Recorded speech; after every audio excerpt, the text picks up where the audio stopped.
Good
morning, everybody.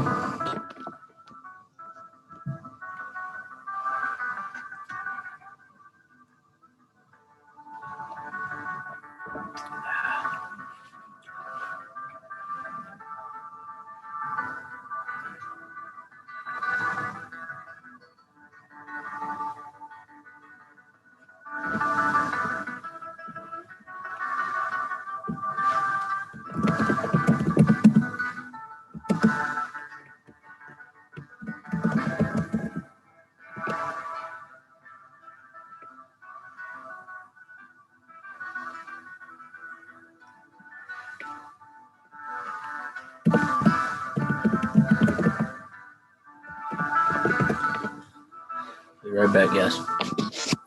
I'll enjoy the tunes. It's got about another minute or so.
I'm glad to hear it, Charles.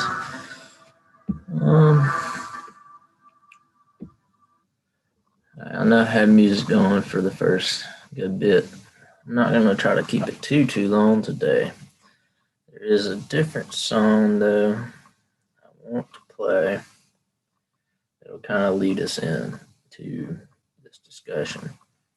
Now, that was Introspection by Estes Tom. And, I've played a lot of his songs before, too.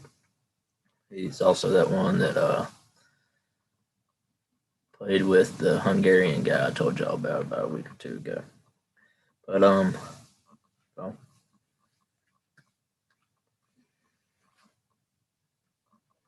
basically, when we hear music and vibrations that stimulate us or stimulate that biological frequency within us,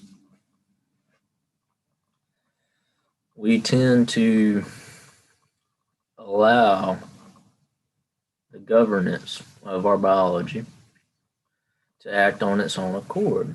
I was talking about this a little bit last video, like what is voluntary, what is involuntary, and we give these two names to various systems within our body, yet at the core of things, are we not actively doing each and every one of our biological systems within this organism? It's kind of one of those things, but so it kind of change up the thing just a bit. It's sitting too long.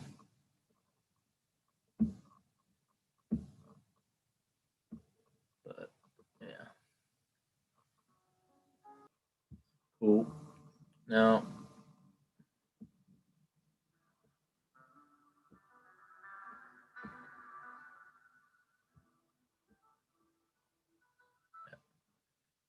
alrighty. So, a song without words can be the loveliest composition and resonate deeply within our soul, right? And then you have another song. Yeah, I mean, loud voice, recognizing. There's a reason why I played those two songs to start this morning. Like I said, the first one was actually called Introspection. And introspection is actually just taking the time to turn all of this, the eyes, the ears, the smell, the taste, everything, silence it, and go deeper to here and then here, right? And that really is the first step to kind of allowing yourself to tap into your intuition. There is there's this kind of conundrum about where the soul is or where it resides. Well, you are the soul. I mean, where you are is where your soul is, right? We try to give a physical description to something that is anything but physical. It can manipulate or manifest or encourage growth or destruction within physical properties, aka ourselves, right? Because how our soul resides within this being has a way of affecting the physical being, right? And mental and emotional. So, if we have a physical being that's basically just our skin suit, and we're a walking meat sack, we have the heart that basically is the motor, right? And then the mind, which is basically the steering wheel. Now, to look at it a little bit different perspective,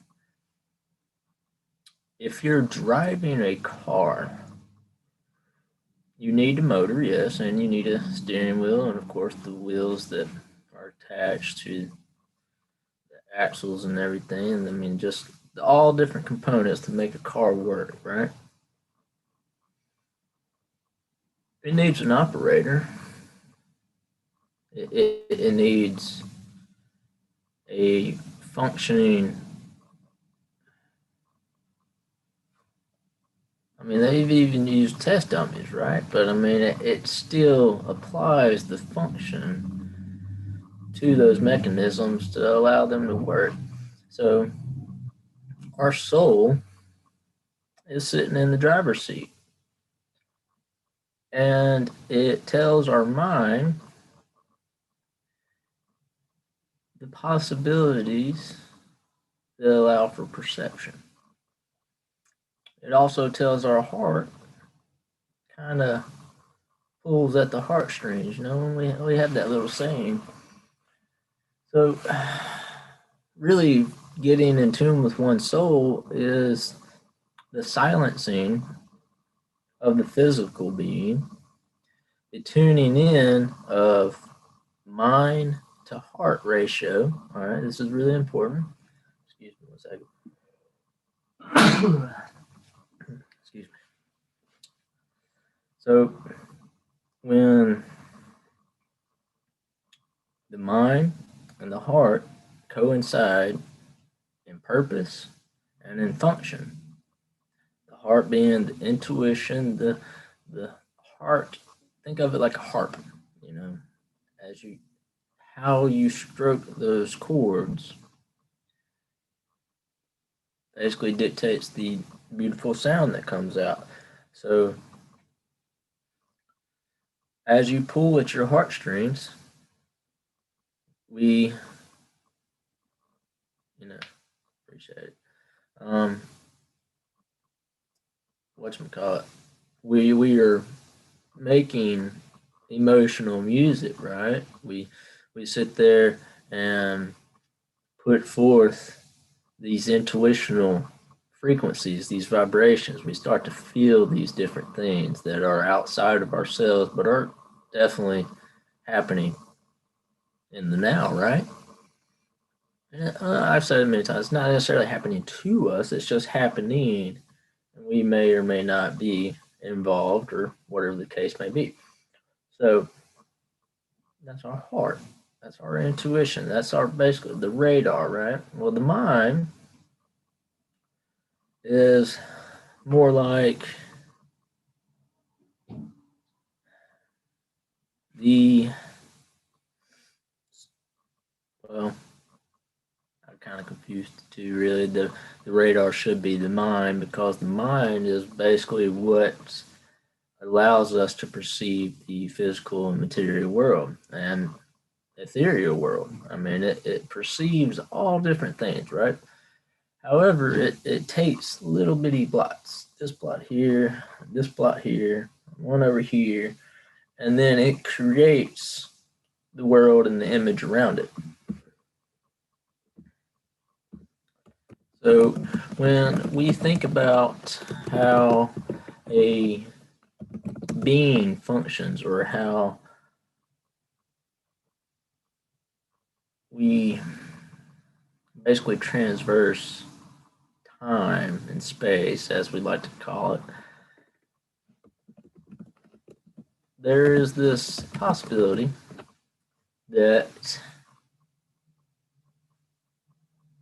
we are too far into the perceptive tangent, or we're too far into the intuition tangent.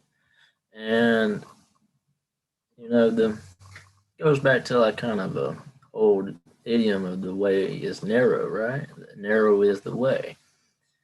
And that's because it's a central line. It's connecting the heart to the mind so that both are in sync for the greater being, which is the soul. And the soul is the operator.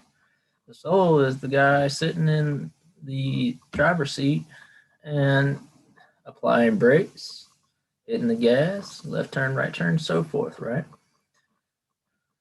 Got you some coffee. That's good. It's got some Irish cream syrup in it. So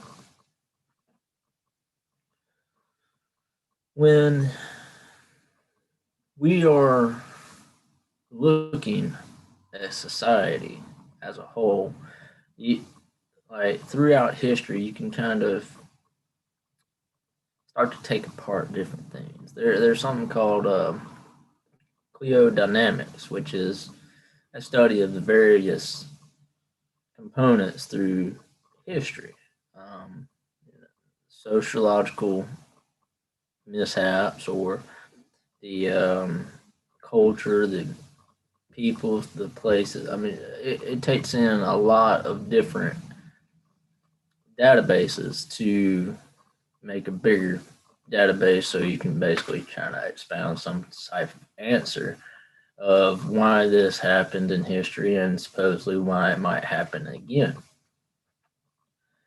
And when I look at the unfoldings of history, or when I look at how we are in the midst of happenings now, there's been a steep climb and rapid decline in various different social structures, right? So, I mean, we're on a proverbial roller coaster when it comes to society as a whole, but I really feel like it is contained to particular societies. Now, what I mean is that throughout human evolution and human engagement with one another,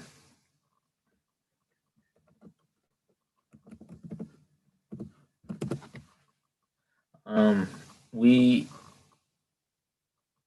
inadvertently start allowing ourselves to be associated with groups, right?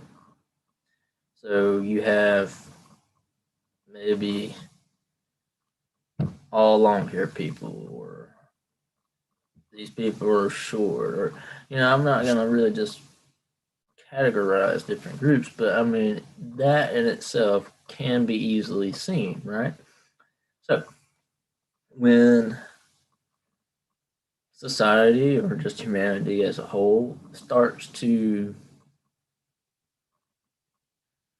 enlarge these groups, eventually there is an alienation from this particular group to another group, right? I mean, it's happened, it's history. I mean, we see it. These are things that can be seen.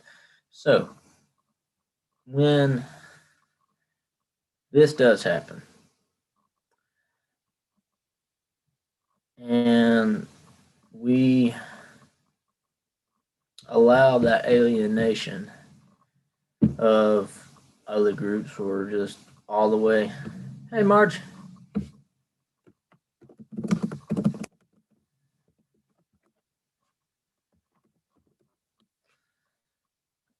Um, so when these little groups, right? It is really, it kind of hurts the soul, hurts the heart, and when you look at it, it's kind of repeating. Oh yeah, I mean, nothing but high vibes today. So, I'm not trying to bring them down either. I'm just, talking on the topic. There's a particular read that Gaines sent me the other day, and I've read over it. It's a very excellent interview over a pretty profound topic, and it's kind of this. It's how society tends to allow for the enlargement of groups, and some particular groups get to be more of a fancy party club that way, and there's groups this way, and just all that good stuff, right? So, or whatever you wish to call it. So, when there is that sense of alienation from this group, that group, yonder group, whatever. All right. This starts to throw off an imbalance in up here where we perceive things. Now, intuition will tell us that, hey, everyone's welcome.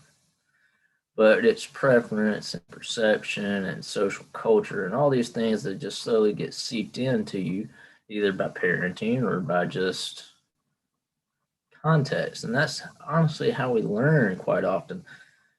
Oh man, they really are. Can we talk on that a little bit today, Marjo? It's this whole about, I'd say the last 9 days has been really influential in the energy bites. But I mean, we're moving to a really big shift. So that's kind of, yeah. So,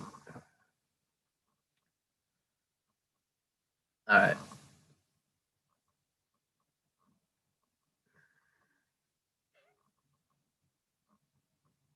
I lost my train of thought. Somebody help me.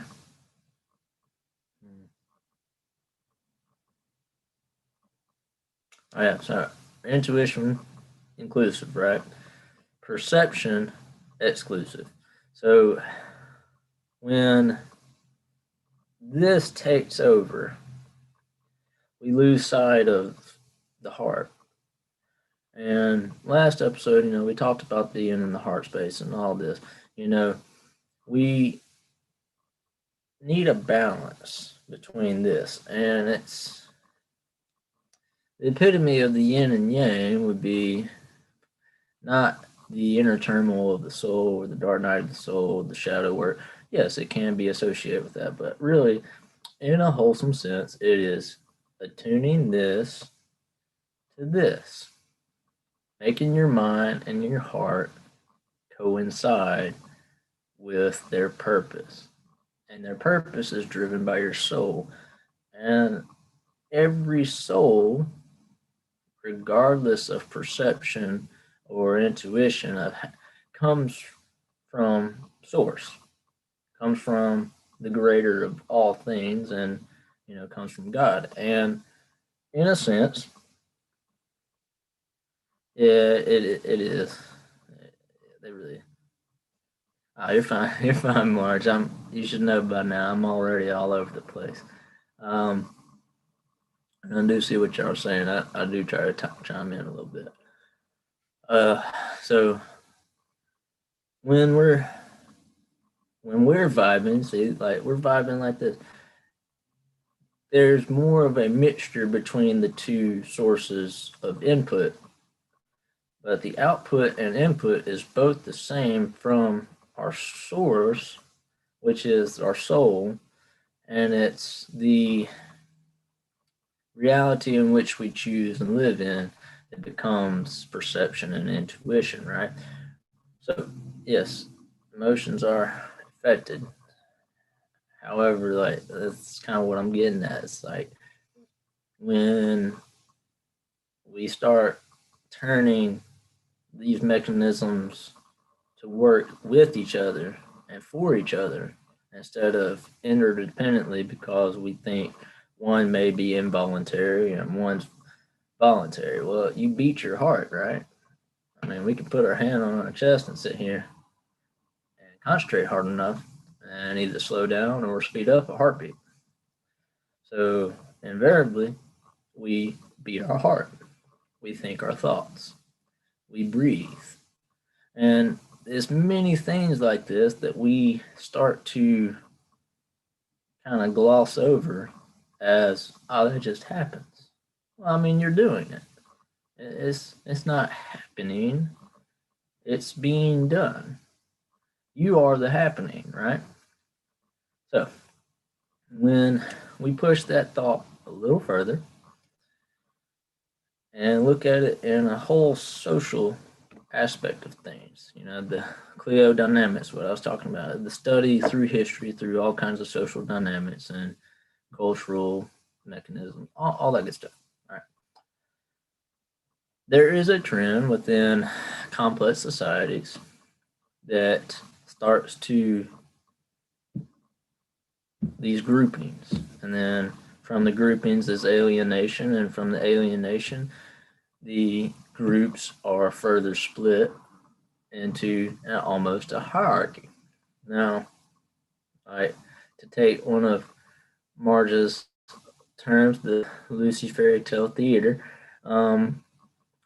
they would consider themselves of an elitist group, right? Now, the bad thing about this mentality is that it has been perceived to be achieved. So there's more and more and more people who are wishing to ascend that social ladder in order to obtain that title. And, a lot of it's for good places. It's a good cause, getting education, getting, different degrees, becoming doctors, becoming authors, becoming teachers, all these good things, right? And it is, I'm not belittling it by any means. It is a fantastic agenda. The reason why is because we should always seek to better ourselves. However, in that betterment, we should not glorify and seek the prestige. That is left to God. That is left to the source, because we're already prestigious. We're already all of it, Where we wish to be, we are there. What we wish to seek is held firmly in grasp. Okay? So when these social hierarchies and tiers and all this comes about, there was a point in time in history and whatever that this has happened over and over and over and over. The Athenian democracy, you had to be male, you had to have land, you had to have some type of influence to sit within the Senate, right? We still have that kind of delineation of who gets to speak, who gets to talk, who gets to be part of the important things. Now, are all things not important? All right, so I know I'm kind of jumping around, but when we also look at history, way far back in more kind of prehistoric times and more esoteric times, things that were thought of as magic, right, was ostracized. It was a way for us to explain the unexplainable within that realm of perception. And what's really cool is throughout all sects of history, there is a group that is not defined by groups. It would be like the shamans, the the druids, the yeah, but those kind of people. Now, into more civilized and sophisticated eras of human history, as those types of people within groups like that started to either disseminate or be killed off or whatever, it was heresy. It was against the goals or the agenda of the hierarchical social structure, right? However, in many, many cultures and many, many eras of human conquest and trials of redemption, it is those same, like druids, shamans, Celtics, Aboriginal medicine men, witch doctors, all these things that were sought out for intuition and guidance, right? Into the more industrialized age, they were called mad. They were called bonkers. They were the insane. However, it is more often that the insane, the mad, the all of these things that starts to interweave a higher sense of guidance and intuition and things like that, right? So now, basically, as the whole social scheme and hierarchical structure is, that the top of the pyramid is starting to become the base of the pyramid. And there's not enough room at that little small piece of the top to hold all of what's in the bottom, right? Yes, step to spirit. Margaret's got it. So that's basically my purpose for this talk today. Is we see these social schemes, these groups, these hierarchical structures within culture, and there's more and more people stepping away from that. Even though there's just probably as many people trying to ascend that social ladder, social schemes are what? A facet of perception, right? And we already talked about how perception is skewed. It is an internal process of one mechanism that functions this being, right? Even though it's massively complex, massively intelligent, and massively just awesome to witness and be a part of. However, it is still flawed. It's part of being human. That's part of our design is to be flawed because it is in our imperfections that reflect our purpose with perfection. What I mean by that is, as Marge says, stepping into spirit. When you are aligned with spirit, when you walk with God, when you have that source connection, you are pretty much just one, you have that oneness.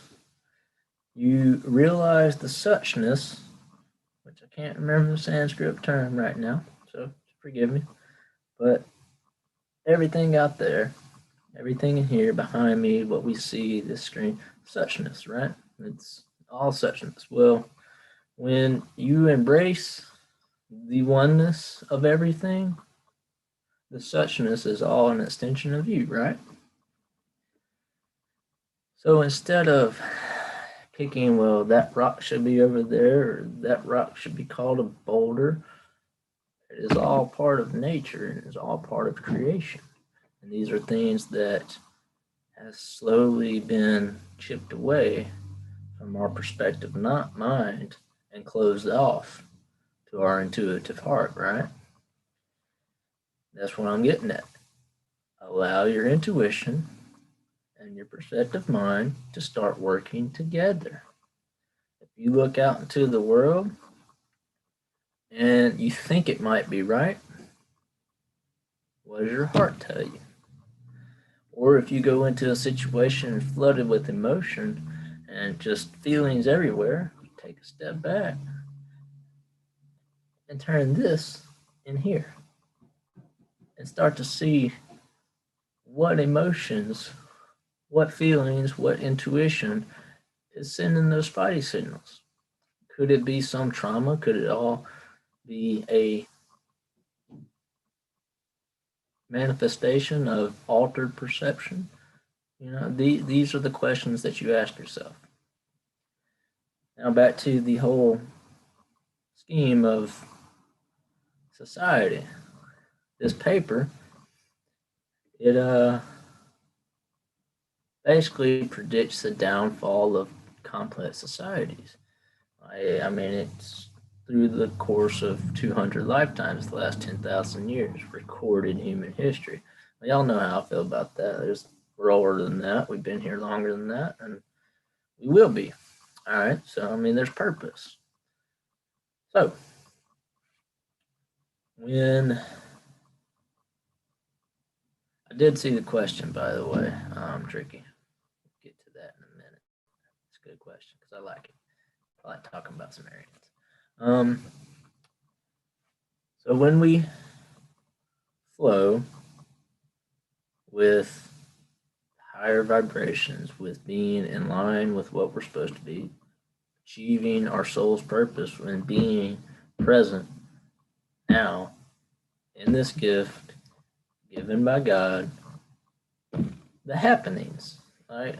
All these things, I don't like repeating myself, but I find myself often doing so. But yeah, so when these schemes and this social ladder and structure has been made, and then the bottom becomes the top, or it seeks to occupy the space of the top, it doesn't work. There is a downfall. All right, so medieval times, everybody wanted an heir, right? It's like, I declare myself king. I must have an heir so that my throne stays mine, basically, and it lives through my family. Well, I have a brother, and he's got like 6 kids. What do I do? Because he's got all kinds of heirs. He could just kill me. So I named my brother the viceroy of this place, and all his sons become dukes, and any daughters will marry him to a prince from somewhere else. So now you have an entire litter of folks that have title but not power, right? There is a slight difference because the king technically has the power, right? The dude comes in, hey, I wanted more land. He says, well, you're dead now. So, in a sense, there is that slight difference, It can be imposed as title as power, and then there's also the power of the title, Just all right, so we're not gonna wishy-wash through that too much. Well, you have a bunch of dukes, and they're all just having a good time. They have their little castles, mansions, whatever you want to call it. And when they realize that the title doesn't give them the power of a king, there's a fuss, right? And then there's becomes a counterintuitive group of lesser power that seeks to topple the greater power. All right. So let's make it a little more modern. You have like a law firm. There's infighting for a particular job.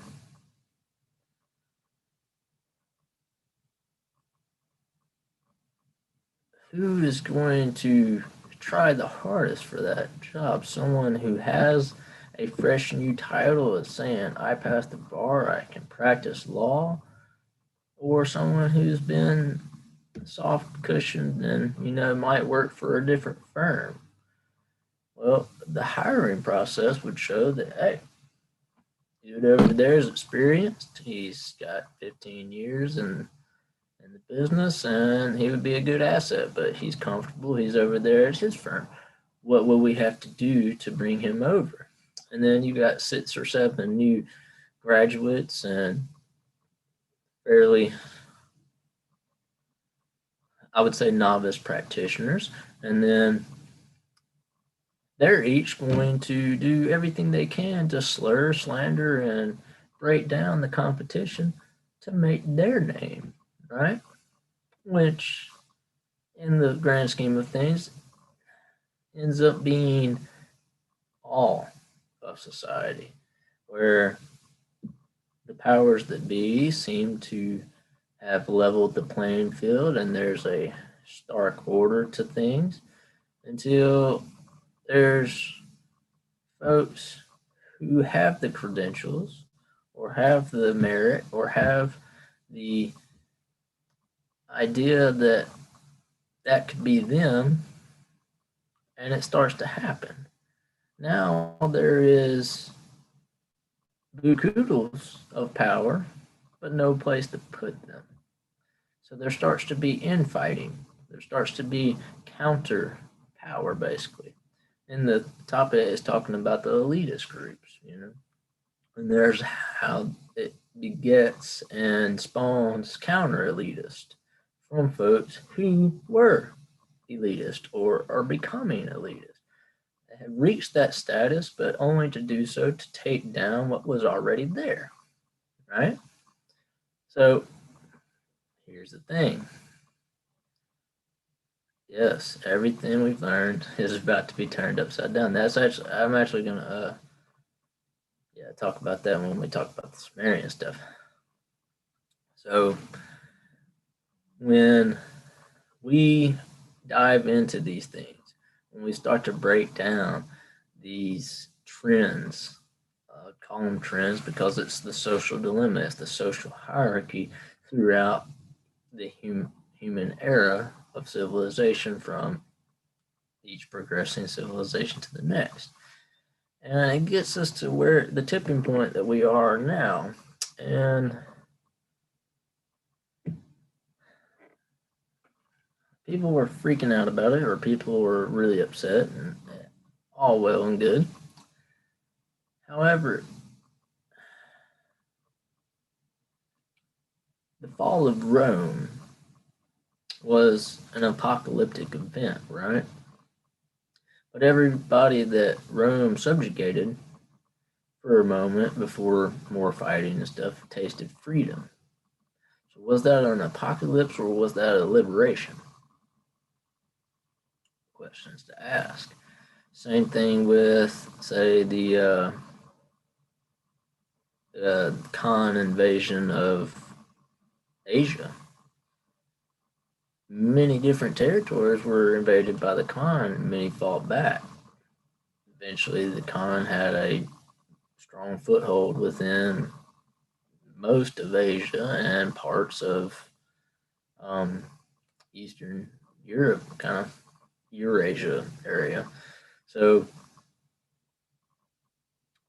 continuing on a legacy, was that an apocalypse, or was that a liberation, or was that a conquering? These are things to look at in the aspect of that cleodynamics that I was talking about, the study of all these things. How can we say that that was a downfall of humanity, or could have been an upswing, much like ours? I was thinking, it was all about the silver. It really was. So when we allow ourselves that idea that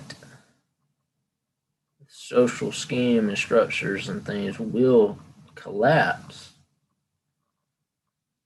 we should not think of it as an apocalyptic style event or the rapture or whatever.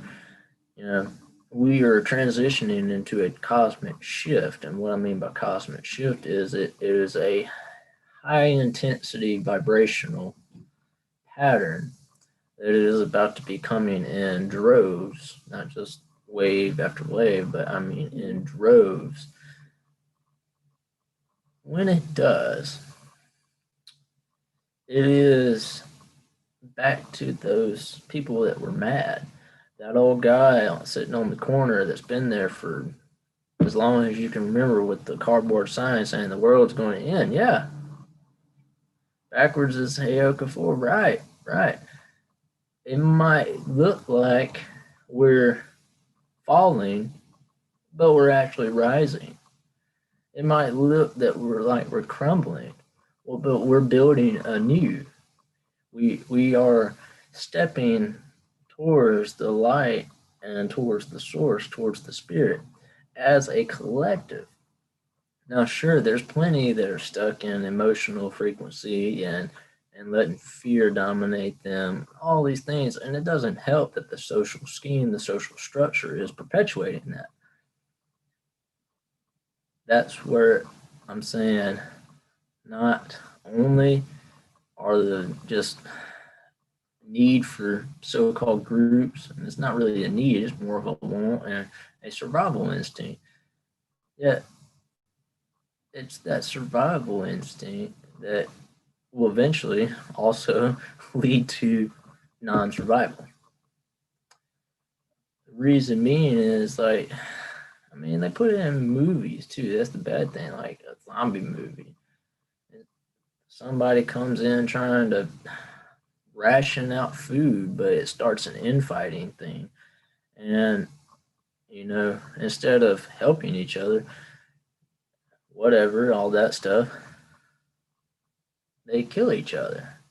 Now that's two, three, four more souls that cannot progress in this happening. They have to wait till the next one, right? Basically, what I'm getting at is that in these troubled times that we perceive them to be, we should look more towards the sayings and the musings and the teachings of those mad people. Like March has said many times, like a Heyoka was the clown, was the ancestral crazy man of the Native American culture. But if anything happened, they damn sure well gonna, hey, what do you think about this? And he's probably gonna just tell them, like, ask them more so in a way that's telling them. So, like, same thing with shamans or the satyr users of the seers in Norse mythology, the shamans of kind of, if that would be Eurasia, I'm not sure. But yeah, so soothsayers, the shamans, the druids, the seers, the heyokas, these are all sacred clowns. These are all the fools. These are all the madmen, the maniacs, the people that come off as incredibly crazy. But in that crazy is the insightful wisdom that lasts the ages, right? So that's one of the other things that is engendered into that Clio dynamics. It's social structure, it's the cultural aspects, it's the metaphysical practices, it's the supernatural idioms of how things are governed. And every end is a beginning. All right, so the paper that was talking about was like we're leading into this downfall of society. Well, there's another doctor that kind of agreed, but in the same sense didn't. Her name was Zhao, and when we look at that aspect of things, sure, it is predictive of a crest, but after every crest rides into the next wave and allows for the trough to build and crest again, right? And we are all the ripple in this universal ocean, right? We all are a individualized aspect of consciousness from God. All these things. And when we start to align back to that knowledge, to that truth, to that seeking the enlightened path, not just going towards the light or diving into the darkness so you can see the light. These are all tools, right? And every tool needs an operator. And that operator is your soul. That's why I'm saying allow the mechanisms that have been given, mind, heart, perception, intuition, get them working together. And the soul will be able to perform its purpose. And it won't be a struggle. It won't be the narrow way. It will be your way, You are the way, right? By that time, it is functioning. It is day to day living in that glory, living in that the epitome of love, embrace, and that just righteousness that is given to us.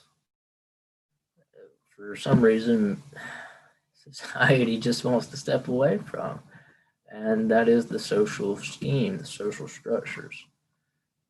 Getting away from that is a step in the right direction. Should there be a social society of humans? Yes, because we are social creatures.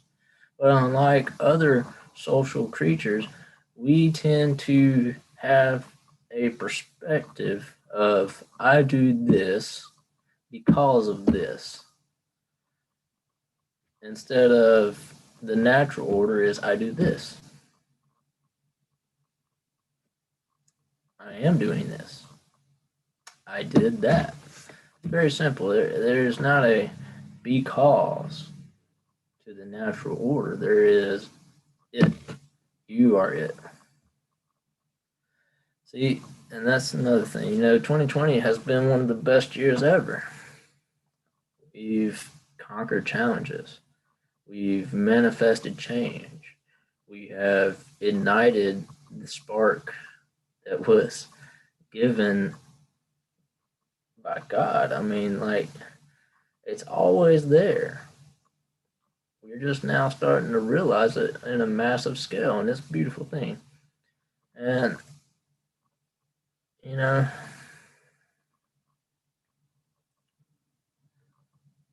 sure, we might be at a tipping point. Sure, we might be going down the crapshoot, but guess what? As Mark said, in every end is a beginning. And that goes back to like my crazy little black hole thing. You blow out one end. It's not necessarily a cycle, it's a swing. You go forward, and then as you stop, you come back swinging. So, yeah. Moving forward back to a few of the questions. Don't have a whole lot longer to stay with y'all this morning. I got some things I need to get done. I just want to really kind of come in and talk about that whole. I mean, it was a beautiful read. Mike can actually. Gaines, are you still with us? If he's still with us, maybe I can get him to send in the link.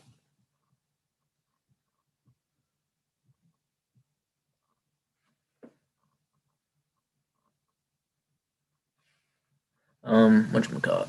Anyways, yeah, if we can get that going, yeah. Ever hear the Matilda McDonald McElroy interview with the Roswell? Yes. I did Marge the McElroy interview. I think we watched it with Nick one day. But yeah. Right. So part of the Heyoka agenda is not really an agenda. It's really just being very much so present. And when someone comes seeking advice or needing, so yeah, I just saw that he was chipping the ice off his hands. You need a kind of should have had a V8 mode. So in Satori, the natural state of Satori is just you come to enlightenment, you come to oneness, being all of the suchness, right? So in sudden Satori, it's called in Chinese. So that moment is this should have had a V8, and I like to call them shoulda, coulda, drop kicks, because it is when we go over the span of our consciousness and start picking apart the past or worried about the future, what have you. You know, we sometimes have a moment like, oh, it all makes sense now into why all this happened. You can see the patterns, right? When you see the patterns, you start to kind of get a one up on things, right? So, that being said, the moment is more like when the Heyoka would come in and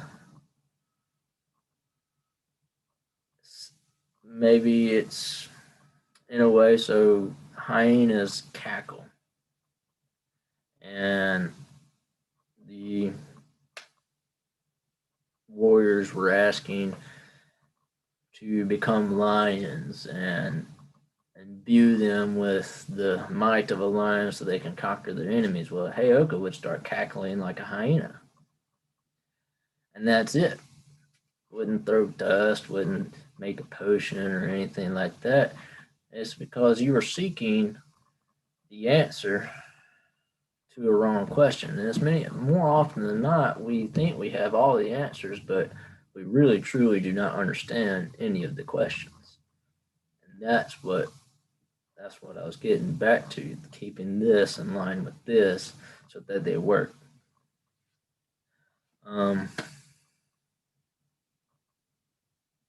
Small tangents, I know.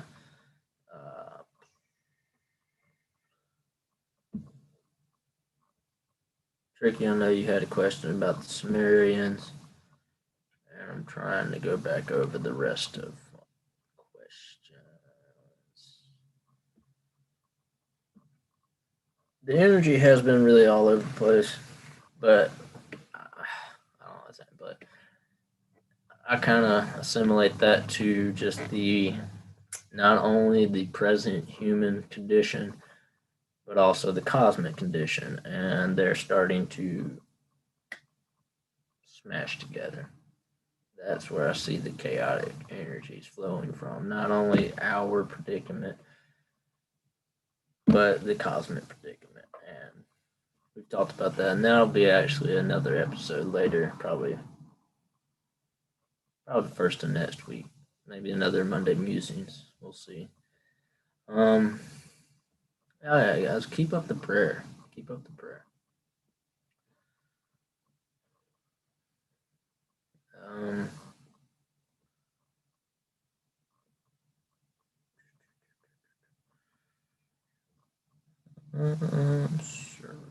Service for others over service for self, most definitely. All right, so see with the Sumerians, it's really hard to interpret. You know, we have people that translate the cuneiform tablets. It's merely a translation, so that translation is dictated by our perception, right? And if you look at their hieroglyphical images, much like the Mayans, you know, the Mayans have a very stark depiction of sacrifice. Now, how far in the time and era of humanity is it between those two civilizations? And we're told that that's something that happens over every civilization. That's why we still see it today. Did it start like that? Did it really begin like that? That's really my question. Is what we interpret from cuneiform tablets and cuneiform hieroglyphics that is the way? And I don't really believe that. Now, there is we'll get into that'll be a really good topic for a whole another video just talking about the various mythological stories and the backdrops of sacrifice within all of them. I'm glad you asked that question, though, Tricky. That'll be a good day. Yeah, everything we learned is really about to be turned upside down. True history of this realm. We'll be able to figure it out. Now, tapping into, I think Marge said it with, you You get more magic abilities when the vibe of selfishness is removed by stepping into spirit. So this is true, and you start to see those patterns. You start to see the interwoven of life and consciousness throughout everything. And that's the thing. Like, I know I hit heavy on that the last episode, just being present, the consciousness. Consciousness is every living creature, every living thing, every living soul. It's all there because that is the epitome of consciousness. That is the manifestation of a soul through its mechanisms, right? That makes sense? Okay. I hope it does.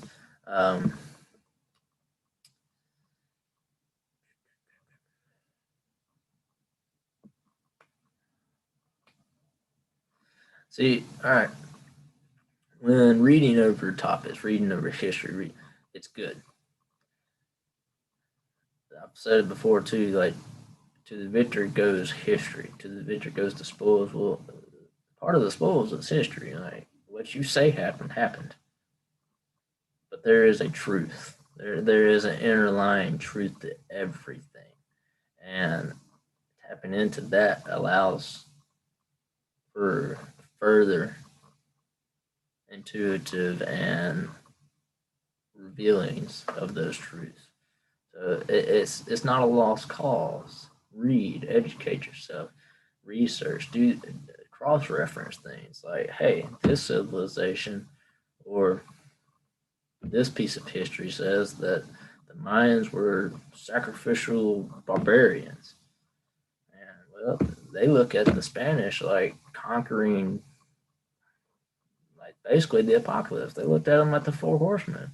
They brought war, they brought plague, they brought pestilence, they brought famine, and then finally death to everyone. Okay, so that four horsemen analogy is depicted in various sects of human civilization throughout different regions and different causes.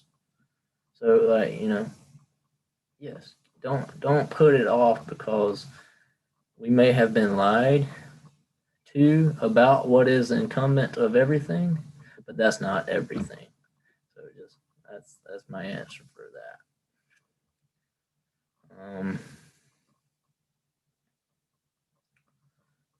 Gains, are you unfrosted?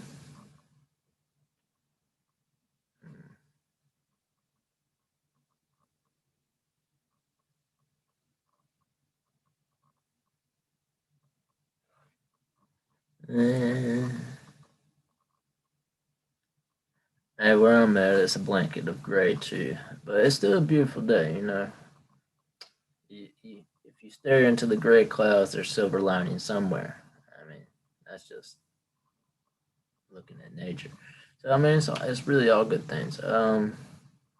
He did post a video earlier doing Wim Hof breathing, and yeah, it's cold over there.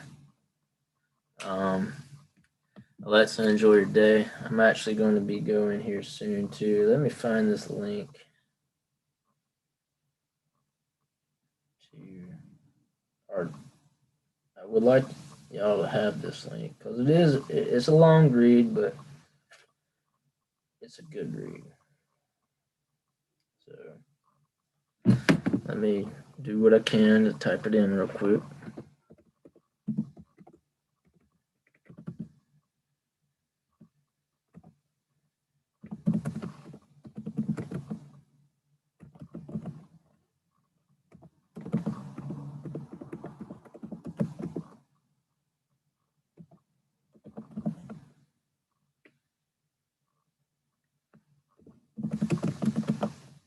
Now this is a interview article. It's not the full-on paper, but it's a interview and conversation about that article. So don't go into it thinking it's a full-on scientific paper. There's the link for that. Now, otherwise, let's see if we can.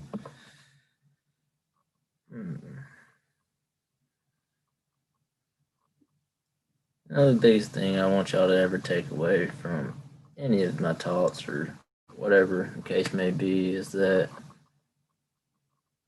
we're not alone in the idea that there's hope, there's love, there's still that grand sense of peace and reassurance. So when we have that, things start to kind of, the patterns that we would simulate bad things, the cause and effect throughout history, well, you start to see the interwoven network of those patterns.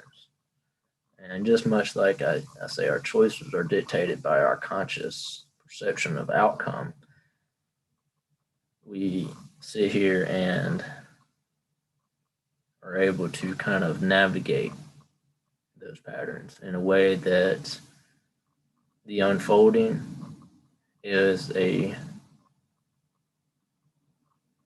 basically just a happening, not a prediction of what's to happen or what happened. It is a forever happening, and that's part of the beauty of it, is stepping into the present moment, embracing this gift, and being consciously present.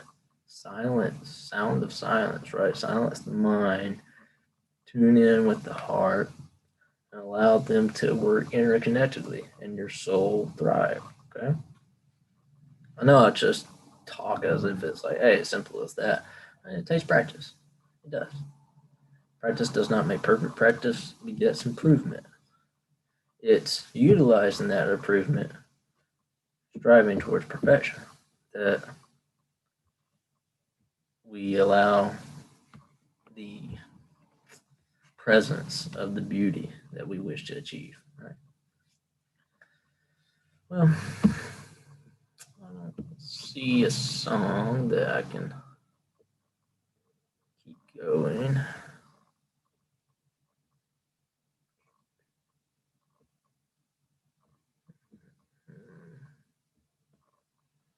Well, yeah. Well, I'll basically leave y'all with this. Just a small prayer, you know. Y'all just kind of allow yourself to think into it. You know, just, Lord, be with us. Show us the beauty of creation. Show us the beauty within ourselves. Because in all of this, we are grateful.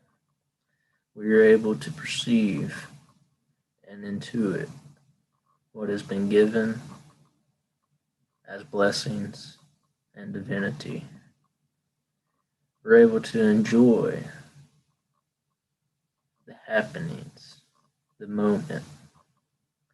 And it is through your grace and glory that instills this within us. And as such, we come to you in gratitude and asking forgiveness that we forgive ourselves.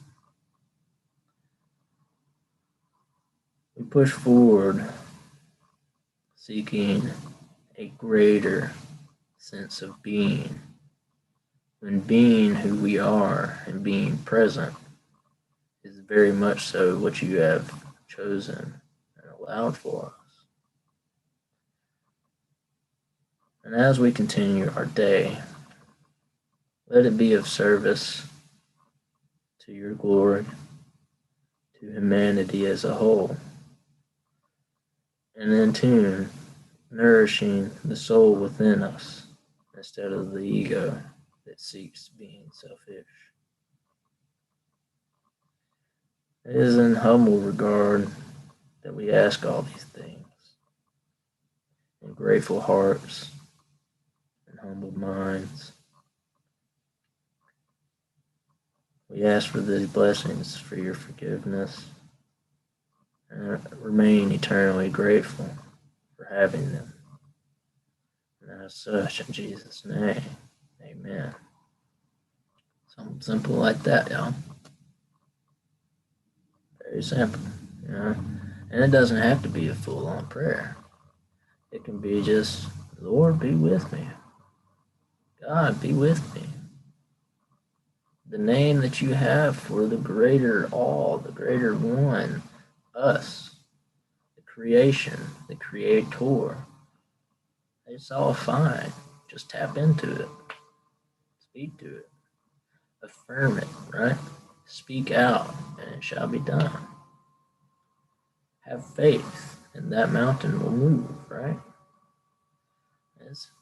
That part is simple. Getting through everything else can be complex if you let it, or it can be simple as just being here, being now, one breath at a time, because that is voluntary, right? All right. I love y'all. Stay blessed. Stay uplifted. Much love. Have a beautiful day, because it is one. Just go enjoy it, all right? Y'all take care. I'll catch you next time.